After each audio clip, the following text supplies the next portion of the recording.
The BizTalk takes great pleasure in connecting with Dr. Nirma Jayawardena, the Assistant Professor Marketing at the University of Bradford in the United Kingdom. The University of Bradford, with over 50 years of academic excellence, the University of Bradford is a public research university located in the city of Bradford, West Yorkshire, England, and have continued to grow with international reputation and course provision. School of Management is one of the oldest business schools in the UK, as they celebrated 60 years of academic excellence in business education and research in year 2023. This university's School of Management has Triple Crown accreditation, placing it among the top 1% of business schools worldwide. This means it's been recognized by 3 major global bodies, AACSB, AMBA, and EQUIS, for meeting high standards in teaching and research. The School of Management provides undergraduate, postgraduate, and doctoral degrees in management, including MBA courses as well as non-degree courses for business executives.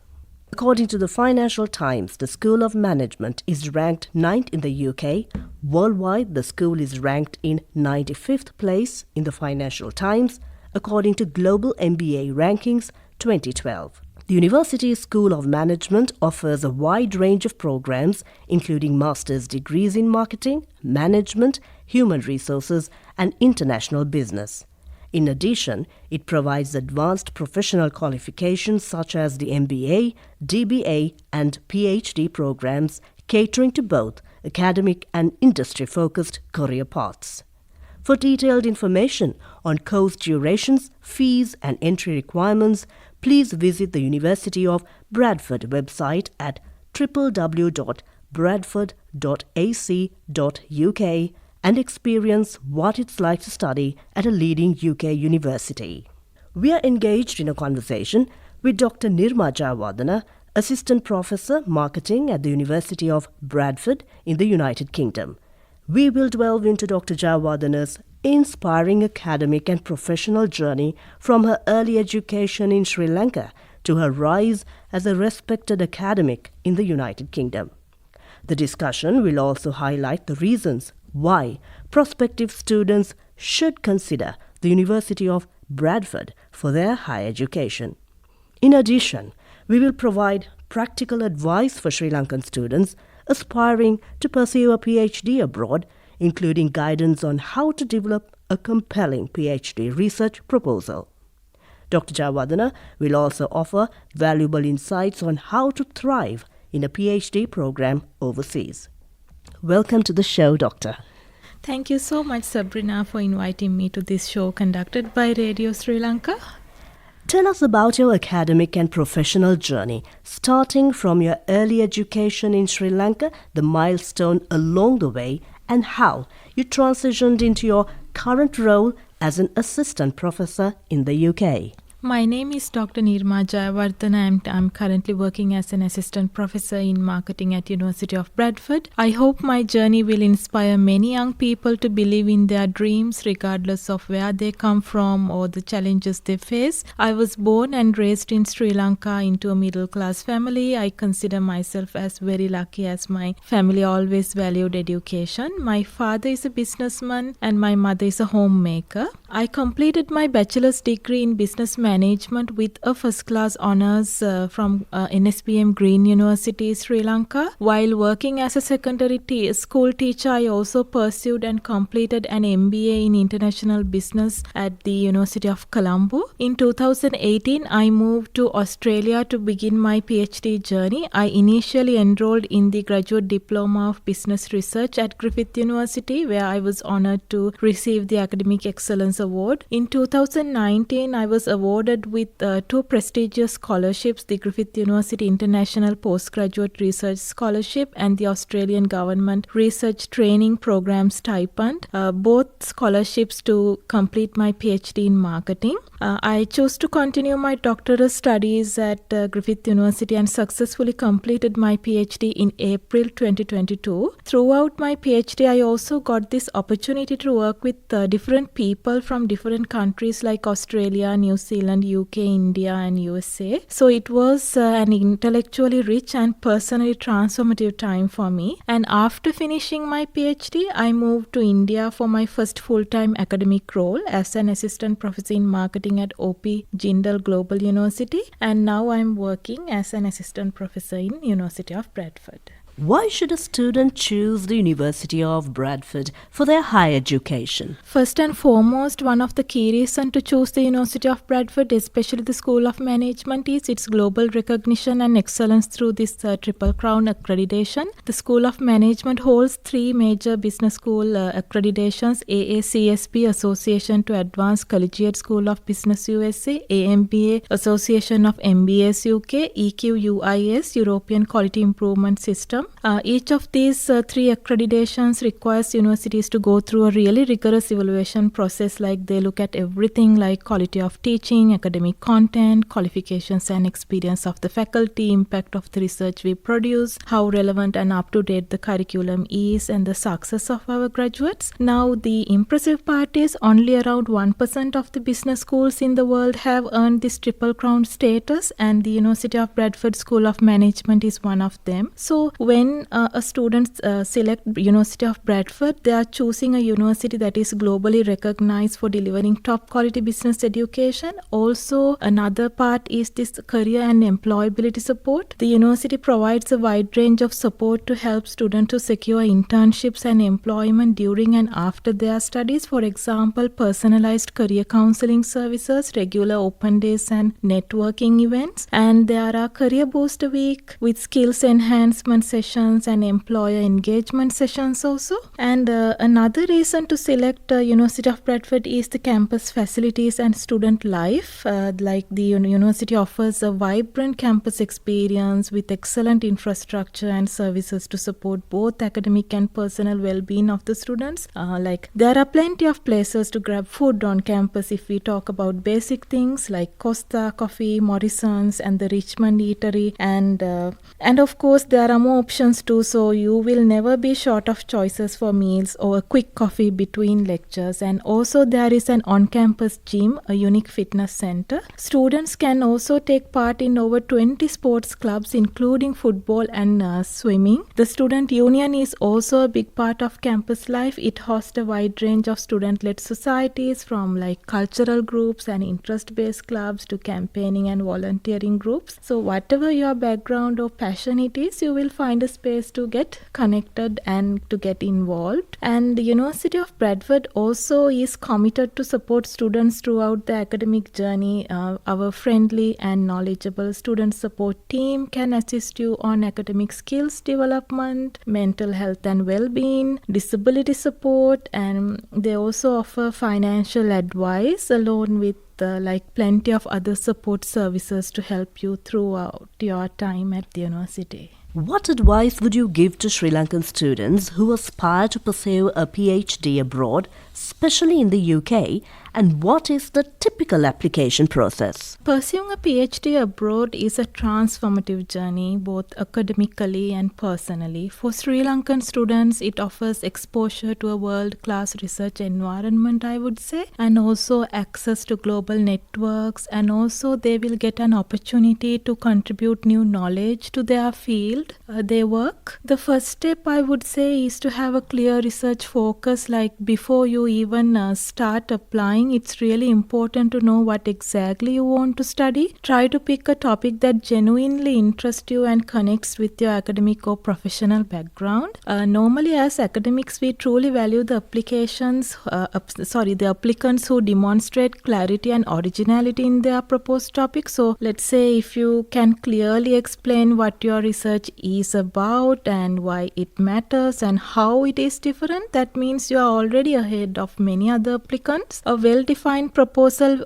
will also show that you are a serious student, and it can really help you to stand out from the existing competition. The second step I would say is to develop a strong research proposal. This is like a central part in your application, especially for self-funded or advertised PhD opportunities. So your proposal should clearly outline the research problem, research aims and objectives, methodology, expected contribution to knowledge, alignment with the prospective supervisor's department expertise. Make sure to adjust your proposal for each university and keep your goals realistic for a 3 to 4 year timeline, because normally a PhD is 3 to 4 years. Build relationships with your potential supervisors. Like, start by identifying potential supervisors through university websites, or even you can use platforms like findaphd.com. Read their recent publications and email them with a brief but personalized message explaining your interest to work with them and about your proposed topic. So make sure to explore funding options early on. There are several ways to get funding for your PhD. For example,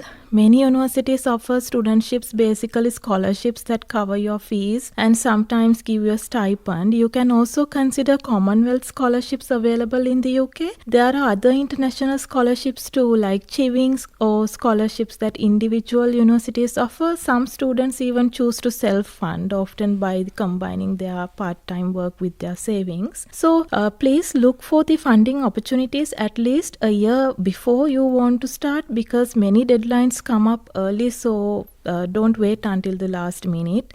Use resources like findaphd.com. If I say about findaphd.com, it's like the UK's largest database to find PhD opportunities. And most important thing is, actually you need to understand the typical UK PhD application process. You need to identify your PhD projects, your supervisors early, prepare your documents like your research proposal, your CV. Make sure to highlight your academic research and professional achievements in your CV, a strong personal statement, have your academic transcripts, English language proficiency certificates like IELTS, 2 or more academic referee reports ready with you at the time of your application. Make sure to submit your application through the university's online portal, and after that you will get an interview. An online interview may be conducted through Zoom or MS Teams. So once you receive an offer from the university, that's when you can start thinking about the other steps like your visa, your funding, or your travel plans. So always I encourage students to speak with past students, connect with the past students through LinkedIn, and academics even completed their PhDs abroad, because a PhD requires a lot of dedication and hard work. It's important to prepare well, stay committed to your research vision, and don't hesitate to take that first step. Since you mentioned the importance of a strong research proposal, what are the essential components of a successful research proposal? Okay, I will explain it in this way. The first point is the title of your research proposal. It needs to be very specific and informative. Make sure to include key concepts and to include the main research focus. For example, let's think about a title such as Investigating the Impact of Social Media Influencers on Generation Z's Purchasing Decisions in the Fashion Sector. So why this is a good research title? Because it clearly communicates the main focus of your study in just one sentence. The second point is the introduction and the background. Briefly, like, introduce about your research topic, present the context and the significance, whether it relates to healthcare or higher education or tourism. Explain the context and why the topic matters in areas like this, healthcare, higher education and tourism. So you always need to relate your study with the context that you are selecting. Explain the problem your research seeks to address, like end with a clear research gap which is not known or underexplored. The third point is the research problem and the research questions. Clearly state the central research problem or the issue. List specific research questions, or even you can have one main question with sub-questions too. The fourth point I would say is the aims and objectives. Highlight the overall purpose of your study. Your key objectives also should include 3 to 5 clear steps explaining how you are going to achieve your main research aims. And the literature review would be the next key component of your research proposal. So when you are writing your literature review, try to do 3 main things. Talk about the main theories and studies that relate to your topic. Point out what is missing, what hasn't been explored or yet, or where researchers disagree. Explain why your research matters and how it fills those gaps. So it's always helpful to summarize your readings in a table format. This makes it easier to group the sources into key themes or topics, and this actually shows that you have engaged with the content rather than just listing the references. The next important thing is the theoretical framework. Outline the conceptual or theoretical lens you will use in your study, like justify your choice. For example, one basic theory is to measure the service quality. We normally use SERVQUAL model. So you need to present how the theoretical framework that you have selected will guide your data collection and analysis. The research methodology is another important part in your research proposal. So when you're explaining your research methodology, try to cover few key things like how you are going to collect data, from whom you are going to collect data, how you are going to analyze the data, and also about the ethical considerations. Like you also need to think about the privacy, consent, and how you are going to protect participants' personal data and identity. Also, don't forget to explain the expected contribution, the outcomes. Make sure to be realistic here. Explain what do you hope to discover or understand through your study, and how will your research contribute to the theory, practice, and policy making. And I would say the last part is the research plan and the timeline. Outline the project steps, the pacers. Usually a PhD is 3 to 4 years, so you can use a Gantt chart or a bullet point timeline to show this. In year 1, you are focusing on reading past research and refining your study further. In year 2, you are going to collect data through interviews or surveys or the method you have selected. In year 3, you are going to spend more time in analyzing the data, and maybe you can start writing the remaining thesis chapters. And year 4, you are going to complete the final chapters, edit everything, and needs to make your thesis ready for the final submission. So just have all these details in a Gantt chart or in a bullet point timeline. This kind of plan actually shows that you are organized and you have a clear idea of how you are going to complete your PhD on time. We were in conversation with Dr. Nirma Jayawardena, Assistant Professor Marketing at the University of Bradford in the United Kingdom. The University of Bradford, with over 50 years of academic excellence, the University of Bradford is a public research university located in the city of Bradford, West Yorkshire, England, and have continued to grow with international reputation and course provision. School of Management is one of the oldest business schools in the UK, as they celebrated 60 years of academic excellence in business education and research in year 2023. This university's School of Management has Triple Crown accreditation, placing it among the top 1% of business schools worldwide. This means it's been recognized by 3 major global bodies, AACSB, AMBA, and EQUIS, for meeting high standards in teaching and research. The School of Management provides undergraduate, postgraduate, and doctoral degrees in management, including MBA courses, as well as non-degree courses for business executives. According to the Financial Times, the School of Management is ranked 9th in the UK. Worldwide, the school is ranked in 95th place in the Financial Times according to Global MBA Rankings 2012. The University's School of Management offers a wide range of programs, including master's degrees in marketing, management, human resources, and international business. In addition, it provides advanced professional qualifications such as the MBA, DBA, and PhD programs, catering to both academic and industry-focused career paths. For detailed information on course durations, fees, and entry requirements, please visit the University of Bradford website at www.bradford.ac.uk and experience what it's like to study at a leading UK university.